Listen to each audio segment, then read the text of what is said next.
তুমি কোথায় থাকো? Where do live? তুমি কখন এসেছো? When have you come? তোমার সঙ্গে কারা? What day with you? তুমি কি আমাকে চেনো? Do you know me? কার জন্য অপেক্ষা করছো? Whom do you wait for? চেষ্টা চালিয়ে গো অন ট্রাইং। আমাকে বিরক্ত করো, ডোন্ট ডিস্টার্ব মি।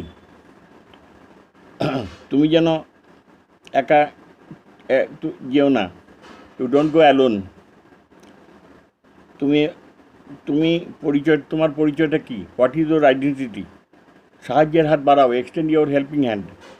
কেন বুঝতেছে না? Why don't you understand? একটু আস্তে কথা বলো প্লিজ, স্পিক স্লোলি। আমার কোনো সঙ্গীত দরকার নেই, I need no company at all. সে সে গাড়ি চালিয়েছে, he has driving the car. তোমার সঙ্গে কথা বলতে চাই না, I don't want to talk with you. এইভাবে যদি ইংরেজি কথা বলতে পারো, দেবশ্রী ইংরেজির সঙ্গে সম্পর্ক